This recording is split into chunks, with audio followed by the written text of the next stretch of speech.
খুদের ভাত আর বিভিন্ন ধরনের ভর্তা পছন্দ করে না এমন বাঙালি হয়তো খুঁজে পাওয়া মুশকিলই হবে।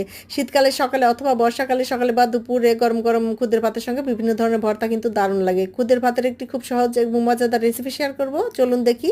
আমি 1.5 কাপ খুদ ভালো মতো ধুয়ে পানি ঝরিয়ে নিয়েছি, দিয়ে দিলাম লবণ, পেঁয়াজ কুচি, কাঁচামরিচের ফালি, আদা কুচি, রসুন কুচি আর দেব তেজপাতা, সর্ষে তেল। এগুলো দিয়ে ভালো মতো মেখে নিব।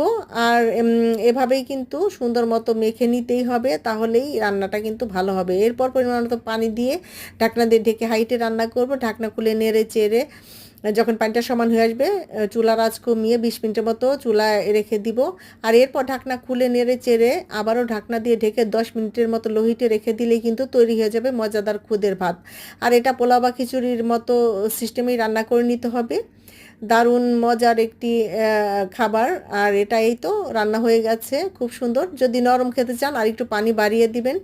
আর এটা বিভিন্ন ধরনের ভর্তা দিয়ে যেহেতু খাওয়া হবে, ভর্তাগুলো আগেই বানিয়ে নেবেন যেন গরম গরম ভাত রান্নার সঙ্গে সঙ্গে ভর্তা দিয়ে পরিবেশন করতে পারেন। আজ আমি নিয়েছি রসুন মরিচ বাটা, কালো জিরা ভর্তা, চিংড়ি মাছের ভর্তা, আর নিয়েছি এখানে বিলাতি ধনে পাতার ভর্তা। যেহেতু বর্ষাকালে প্রচুর বিলাতি ধনে পাতা পাওয়া যায়, তো এই ধরনের ভর্তাগুলো দিয়ে খেতে কিন্তু দারুণ লাগে। আশা করি আমার খুদের ভাতের রেসিপিটি আপনাদের ভালো লাগলো।